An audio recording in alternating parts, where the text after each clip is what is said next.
Sir बहुत बहुत स्वागत है आप दोनों का।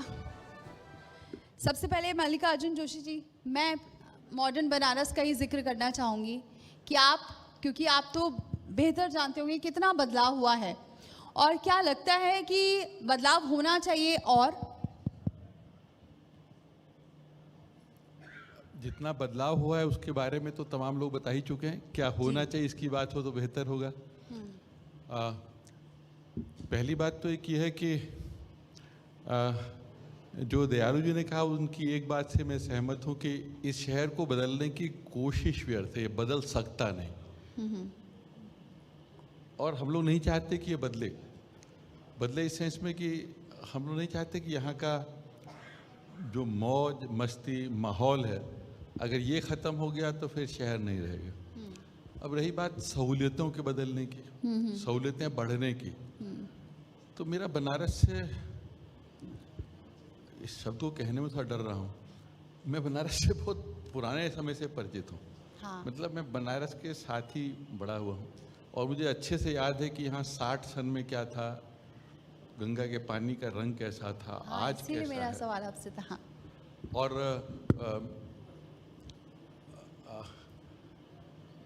और मैं कुछ ऐसी बातें आपको से शेयर करना चाहता हूँ जो आपको सुन के शायद यकीन नहीं होगा।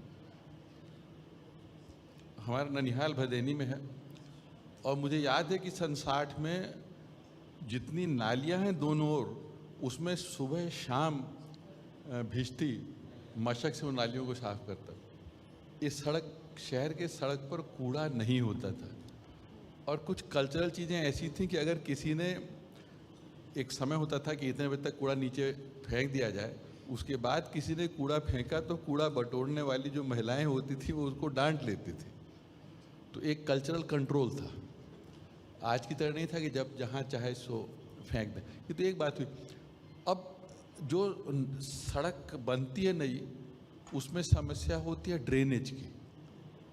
हम लोग किसी मॉडर्न चीज़ को आप कैसे आंकते हैं कि जो नई चीज़ बनी उसमें बरसात में पानी इकट्ठा ना हो। सड़क बनती है नई, उसमें समस्या होती है ड्रेनेज की।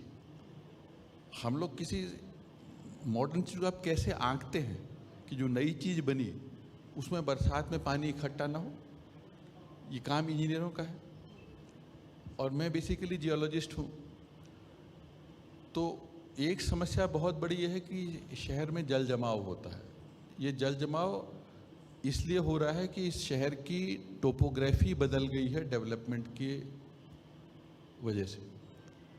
तो ये डेवलपमेंट करने से पहले ये टोपोग्राफी बदलने का क्या प्रभाव होगा मुझे तो नहीं मालूम है। इसका कोई आकलन किया जाता है? अगर किया जाता है तो उसमें हम लोग सफल नहीं हुए हैं। और एक बहुत ही बड़ी समस्या है जो मेरी जानकारी में, और मैं व्यक्तिगत रूप से उससे पीड़ित भी रहा हूँ, और जगह भी होता होगा, शुक्रवार शनिवार और इतवार को 80 के चौराहे पर इतनी भीड़ हो जाती है कि जो लोग बीमार पड़ते हैं, जो अचानक, मैं केस जानता हूँ, लड़का था हमारे ही मोहल्ले का, उसको हार्ट अटैक हुआ और इतनी भीड़ थी कि वो अस्पताल जाने के पहले उसने दम तोड़ दिया। तो ये मानते हैं ये आधुनिकीकरण के वजह से हो रहा है? आधुनिकीकरण आप कैसे करते हैं इसकी वजह से हो रहा है। टूरिज्म बढ़ गया, टूरिज्म का एक लोड होता है, टूरिज्म का लोड, उसका प्रेशर कम्युनिकेशन पर होता है, ट्रैफिक पर होता है, वो रेगुलेटेड होना चाहिए ना। कितने टूरिस्ट को आप परमिट करेंगे तो ये काम ठीक होगा। और ये बेतरतीब टूरिस्ट आ जाएंगे तो बहुत मुश्किल होगा। तो अब ये भी देखने की बात है कि उस शहर वालों का कितना उसमें अच्छा हो रहा है। जो उस बिजनेस से कमा रहे हैं वो तो ठीक है। तो शायद आपको अच्छा ना लगे, मैं आपके सामने बिल्कुल एक दूसरा पक्ष प्रस्तुत कर रहा हूँ जो यहाँ के आम नागरिक की तकलीफ है। और मेरा ख्याल है कि यहाँ सब लोग बैठे हैं जो सरकार में हैं और ये कोशिश करें तो ये सब ठीक हो सकता है। तो ये एक ये निवेदन है कि ये ठीक किया जाए, और बाकी आप आगे जो पूछें नहीं, वो मैं बता सकता हूं। आपने बात सही, ये समस्या थी। हमने भी जब लोकसभा चुनाव में हम लोग आए थे और जिक्र किया था तो इस बात का लोग जिक्र कर रहे थे, ट्रैफिक की जो समस्या की आप बात कर रहे हैं, और जो बनारस जैसा है वो वैसा ही रहे, इसका भी बहुत लोग जिक्र करते नज़र आए थे।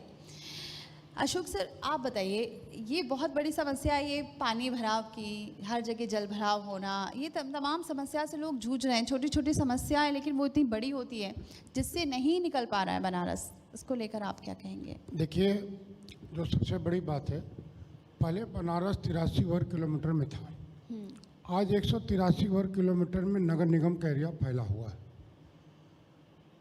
1984 में बनारस में 17 सफाई चौकी थी और आज भी उतनी ही है। आज बनारस की आबादी करीब करीब 30 से 35 लाख की आबादी हो गई है। जो शहर का विकास होना चाहिए था, सिस्टमेटिक तरीके से पिछली सरकारों ने नहीं किया। बनारस की आबादी बड़ी है, क्षेत्रफल बड़ा है, लेकिन सिस्टमेटिक तरीके से जो शहर का विकास होना चाहिए था, जो इंफ्रास्ट्रक्चर डेवलप होना चाहिए था, वो नहीं हुआ, जिसका आज भी हम लोग उसका कहीं ना कहीं मुकाबला कर रहे हैं। अभी 83-84 गाँव, जिसमें कि 21 वार्ड, शिवपुर विधानसभा में 11 वार्ड, रोनिया विधान 10 वार्ड बढ़े हुए, हम लोग इंफ्रास्ट्रक्चर डेवलप करने की कोशिश कर रहे हैं। और मैं बताना चाहता हूं कि आज भी बनारस का जो सीवर प्रणाली है, हमें लगता है विश्व का दूसरा सबसे पुराना सीवर प्रणाली है। और आज नए क्षेत्रों में अभी भी समस्याएं हैं। हम लोग प्रयास करें तो उसको नए क्षेत्रों में सीवर लाइन, एसटीपी, पानी का पाइपलाइन किया जाए, प्रस्ताव भेजा गया है। और पानी का जहाँ तक समस्या है, सीवर लाइन चूँकि पुराना है, सीवर बहुत पुराना है, तो थोड़ा बहुत समस्या है। लेकिन इस बार हमें नहीं लगता है शहर में कहीं भी बरसात का पानी। लेकिन तिवारी जी, आपने जिक्र किया कि थोड़ा वक्त लग रहा है, लेकिन कब तक, कितना लंबा वक्त? क्योंकि अब तो ट्रिपल इंजन की सरकार चल रही है आपकी, तो निगम में भी आप, सांसद भी आपके यहाँ से, प्रधानमंत्री नरेंद्र मोदी का संसदीय है, लेकिन लोगों की समस्या होती हैं, जल भराव की भी होती हैं, गलियों की दिक्कत है, पानी का कहता है कि अभी भी निगम की जिम्मेदारी होती है, अभी भी शहर के गंदे नाले गंगा में छोड़े जाते हैं। नहीं, ये आपका मुझे लगता है ये सत्य नहीं है। गंगा का कहीं पानी छोड़ा जाता है, गंदा पानी। करीब करीब 2 या 3 एसटीपी हमें लगता है उसका प्रस्ताव बन के काम चालू हो गया है। और आज नए क्षेत्रों के लिए प्रस्ताव चला गया। मुझे लगता है 2 साल के अंदर जो नए 21 वार्ड है, उसमें सीवर, पाइपलाइन और रोड तीनों हमें लगता है 2 से 2.5 साल के अंदर बन जाएगा। और पुराने क्षेत्रों में अभी हम लोगों ने एक प्रस्ताव लिया 18 वार्ड, जहाँ की सबसे अधिक सीवर की समस्या थी। हमें लगता है 5 से 6 महीना के अंदर उसका समाधान हो जाएगा। पहले क्या था, पुराना सीवर लाइन था, शहर का धीरे धीरे विकास होने लगा, मल्टी स्टोरी बिल्डिंगें आ गई, सीवर लाइन वही पुराना था, आबादी का घनत्व अचानक बढ़ गया, तो समस्याएं थी, समस्याएं हैं, और हमें लगता है उसका समाधान हम लोग कर लेंगे। लेकिन सर, ये भी बात, एक तस्वीर होती है, हम बाबा विश्वनाथ की देखते हैं, बनारस के घाटों की देखते हैं, फिर दूसरी तस्वीर ये भी आ जाती है। सोशल मीडिया का ज़माना है, 2 मिनट नहीं लगता है हर चीज़ वायरल होने में। सब लोगों के जहन में आता है कि हाँ, इतना भराव है वहाँ पर, इतनी कंजेस्टेड है वो, और घाट को देखते हैं तो खूबसूरती अलग निखर कर आती है। तो ऐसे लोगों को आप क्या मैसेज देना चाहेंगे कि बाहर बनारस की छवि भी बनी रहे, और ये जो समस्या दिख रही है, क्या वाकई ऐसी समस्याएं हैं, ऐसे जूझ रहे हैं लोग? देखिए, मैं एक बात बताना चाहता हूँ, 2017 के पहले हम उठाते थे, और आज हम 1000 टन कूड़ा रोज उठता है नगर निगम के द्वारा। जो पहले 10,000 15,000 की विश्वनाथ कॉरिडोर जब बना, तो 10 से 15,000 की जो हमारे पर्यटक होते थे, आते थे बाबा का दर्शन करने। और आज अधिकृत रूप से कम 1 से 30 से 1,50,000 पर्यटक प्रत्येक दिन आते हैं, और एक ही क्षेत्र में आते हैं। जो सर ने कहा 80 पे, तो जो सबसे अधिक भीड़ आती है वो 80 घाट आती है, वो दशाश्वमेध घाट पे आरती देखती है, बाबा विश्वनाथ का दर्शन करती है। तो जो भीड़ है, कुछ जो पर्यटक आते हैं, एक क्षेत्र हमारा ऐसा है, तो हर व्यक्ति वहाँ जाना चाहता है, वहाँ समस्याएं हैं। और अभी तक ट्रैफिक, सबसे अधिक जो ट्रैफिक की समस्या थी, हमारे तो जिला प्रशासन ने एक बहुत अच्छा प्रयास किया, पहल किया है, और उसको आम लोगों को अब महसूस भी हो रहा है कि ट्रैफिक व्यवस्था भी थोड़ा सुधार हुआ। देखिए, तिवारी जी मेयर हैं, और किसी के अगर मेयर साहब से कोई सवाल है तो आप पूछ सकते हैं। माइक पर हाथ खड़े कर दीजिएगा, माइक आपके पास पहुंच जाएगा। लेकिन अभी हम आएंगे, एक भाई माइक पहुंचा दीजिएगा, क्योंकि मेयर साहब फिर हो सकता है पकड़ में ना आए, यहाँ मंच पर आपसे बात हो जाएगी। मैं रोज पकड़ में आ सकता हूँ जहाँ मुझे, लेकिन ऐसा ना कि कहीं आप झूठ बोल रहे हैं तो सच झूठ का पर्दाफाश हो जाएगा ना। देखिए, हम तो बाहर के लोग आते हैं, दिल्ली से घूम कर चले जाते हैं, लेकिन ये इनको रोज रहना। डीन साहब, एक बहुत बड़ा सवाल, BHU बहुत बड़ा जी। पहले डीन था, रिटायर हो गया अब। अच्छा, मुझे डीन जानकारी दी। चलिए बहुत अच्छी बात है। BHU की बात करें, BHU जिस मुकाम पर था आज वो मुकाम से दूर है। एक टॉप यूनिवर्सिटी में आता था, लेकिन अब वो टॉप यूनिवर्सिटी की लिस्ट में बहुत कम नजर आ रहा है। ऐसा क्यों हो रहा है ये? आपने बहुत बड़ा सवाल बहुत सीधे से पूछ दिया। दिक्कत यह है, एक अंतर्राष्ट्रीय स्तर पर बहुत सारी समस्याएं हैं। समस्याएं यह है कि एक पर्चा छाप प्रतियोगिता शुरू हो गई। रिसर्च न हो करके पर्चा छापना प्राइमरी काम हो, पेपर छप जाए और पेपर की गिनती के आधार पर आप ये तय करते हैं कि कौन इंस्टीट्यूट कैसा है। अगर सवाल सिर्फ गिनती का है तो गिनती तो ये इनके प्रकार जो गिनती बढ़ा ले रहे हैं इंस्टीट्यूट, वो आगे बढ़ जा रहे हैं। एक समस्या। दूसरा, जो ये मानक है इसका NIRF, national institutional ranking framework, उसकी प्रॉब्लम है कि वो बहुत सारी चीज़ों को जो जिस ढंग से वो हिसाब लगाता है उसमें BHU के बहुत सारी चीज़ें कंसिडर नहीं होती। मैं कोई LEB की हिंदी क्या होती है, मैं कोई इसमें कोई अपनी ये नहीं प्रस्तुत कर रहा हूँ अपनी ओर से कोई एक अब LEB कहता हूँ, LEB नहीं है कोई, लेकिन मैं ये बताना चाहता हूँ आपसे कि हमारे यहाँ जो काम फाइन आर्ट्स में होता है, क्योंकि मैं जो इंटरनल क्वालिटी असेसमेंट सेल है उसका चेयरमैन रहा बहुत साल तक, तो मैं जानता हूँ उसकी एक एक कमी कहाँ है। हमारे फाइन आर्ट्स के लोगों का जो होता है वो पब्लिकेशन इम्पोर्टेंट नहीं है। जो परफॉर्मिंग आर्ट वाले हैं उनके परफॉर्मेंस इम्पोर्टेंट है। जो कोई आदमी एक अच्छा गाना गा सकता है तो उसके गाने को आप पब्लिकेशन से कैसे जज करेंगे? या कोई मूर्तिकला बना सकता है, पेंटिंग बना सकता है, तो उसे आप उनके कॉलम्स कोई नहीं है उसको जज करने के लिए। और फिर आप क्या करते हैं कि उसमें सिर्फ जो इंस्टीट्यूट से पर्चे छपते हैं उन इंस्टीट्यूशन के पर्चे लेते हैं और सारे टीचर्स को लेकर के उसमें भाग लगा देते हैं, और वो भाग लगा के आप कह देते हैं कि साहब अब ये रैंकिंग आ गई। इस पर मेरा एक दूसरा सवाल है, जो मैंने उनसे जब कहा एक बार, ये जो इसी की टीम आई थी, तो मैंने कहा, वो बोले कि आपके यहाँ ऐसा है। मैंने कहा ये भी तो बताइए कि हमारे यहाँ आपने पर टीचर पर कैपिटा कितना पैसा खर्च किया। जिन इंस्टीट्यूशन को आपने पैसा दिया है उनको हमसे आप कई गुना पैसा देते हैं, मतलब टोटल नहीं, उनके हर आदमी को पर हेड आपको बहुत ज़्यादा पैसा मिलता है, यहाँ वो पैसा आप नहीं देते हैं। तो ये तो एक पक्ष रहा। दूसरी पक्ष रहा है कि जेन्युइन रिसर्च इंटरनेशनली एक प्रॉब्लम हो गई। तो जेन्युइन रिसर्च करने में टाइम लगता है, उसमें महज पर्चा छापना चीज़ नहीं होती। लेकिन सुधार कैसे? क्योंकि आप देखिए बिहार, झारखंड और आपका पूर्वांचल, यूपी, सभी युवा यहाँ पढ़ने आते हैं, सभी दूसरे राज्यों के लोग भी आते हैं और बड़े बड़े अच्छे अच्छे मुकाम पर भी पहुँचे। अब जैसे हमारी सहयोगी ने भी बताया, हमारे एडिटर हैं रमेश चंद्रा जी, वो यहाँ से पढ़े BHU से, उन्होंने बहुत सारे चैनल्स में काम किया, आज यहाँ देख रहे। लेकिन अब क्या करते हैं युवा? दिल्ली की तरफ भागने लगा है, दिल्ली की यूनिवर्सिटीज़ में जाना पसंद करता है, वो भी यूपी का भी, बिहार का भी, झारखंड का भी। दिल्ली जाने के 2-3 कारण हैं।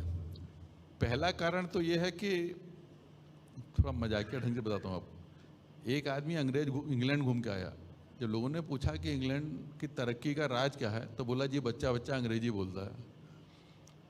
तो अंग्रेजी बोलने के लिए आदमी चला जाता है दिल्ली। हमारे यहाँ प्रॉब्लम यह है कि हम लोग जिस चीज़ को केटर करते हैं, हम आपसे आज भी कह सकते हैं कि जो माहौल रिसर्च का, मैं अपने इंस्टीट्यूट ऑफ साइंस की जिम्मेदारी लेके कह सकता हूँ, और मैं IT में मैंने पढ़ाया 7 साल। इन इंस्टीट्यूशंस में पढ़ाई और रिसर्च में कोई कमी नहीं है किसी तरह से। हम लोग इम्प्रूव करते हैं, लगातार करना चाहिए और करना चाहिए, लेकिन ऐसे कोई बड़ी भारी कमी नहीं है। इम्प्रूव कहाँ कर सकते हैं? जिसमें सारे देश को इम्प्रूव करना है। आपके हिंदुस्तान के किसी डिपार्टमेंट में साइंस में फिलॉसफी ऑफ साइंस नहीं पढ़ाई जाती। डिग्री मिलती है PhD। डिग्री क्या है? डॉक्टर इन फिलॉसफी। पूछो तुम्हारे विषय की फिलॉसफी क्या है, कोई मतलब नहीं। जब उस बच्चे को फिलॉसफी साइंस कहीं पढ़ाई ही नहीं गई, और मैं इसलिए कह रहा हूँ आपसे इस बात को बड़ी तल्खी से कि जब मैंने इसको शुरू करने का प्रयास किया तो अंदर से इसका ज़बरदस्त प्रतिरोध आता है, क्योंकि आप ऐसी चीज़ पढ़ाने की कोशिश कर रहे हैं जिसको पढ़ाना मुश्किल और इसे लड़के पढ़ लेंगे तो वो आपको क्वेश्चन करेंगे। चलिए चीजें थोड़ा बदलिए, जल्दी से सर सवाल पूछे, मेरे हिसाब से कुछ पूछना चाह रहे थे आप। बैठ मैं माननीय मेयर जी से और गुरु जी हमारे हैं, मैं एक पर्यावरण कार्यकर्ता भी रहा हूँ। काशी हिंदू विश्वविद्यालय ने मुझे ग्रीन बॉय BHU की उपाधि दी है और BHU की एग्जीक्यूटिव काउंसिल ने मालवीय पर्यावरण अवार्ड दिया है। मैं वाइस चांसलर की कोर कमेटी में रहा हूँ। आज BHU में हज़ारों पेड़ों की 25 से 20 वर्ष के आयु के हज़ारों पेड़ों की जो पूरी पीढ़ी खड़ी है वो हम लोगों का प्रयास है। तो इस नाते मैं निवेदन करूँगा कि जो फैक्ट्रियाँ हैं बनारस के अंदर उसको एक मास्टर प्लान करके बाहर करिए। दशाश्वमेध में कोई उसके पास साड़ी बनाएगा, क्या फ़र्क पड़ता है अगर यहाँ से 30 किलोमीटर दूर बने। अगर काशी, सौभाग्य हम लोगों का है कि काशी मोक्षदायिनी, पुरी और तीर्थ तीनों का स्थान सम्मान प्राप्त की है और इस नाते काशी की महत्ता को जो तीर्थयात्री आ रहे हैं उनका स्वागत सत्कार होना ही चाहिए, उसको तो कम नहीं किया जा सकता है क्योंकि काशी भारत को जोड़ती है। ठीक है, इस नाते मेरा मानना है कि इन फैक्ट्रियों को थोड़ा सा दृढ़तापूर्वक कई सामाजिक जल्दी से समस्या जवाब हो दीजिए, सकती है, मेरे के उनको बाहर क्योंकि वक्त की कमी है। सर, जहाँ तक पर्यावरण की बात है, मैं आपको बताना चाहता हूँ कि पूरे शहर में 10,000 हमने पेड़ लगाया है ट्री गार्ड के साथ और एक एक पेड़ का हमने पालक रखा है।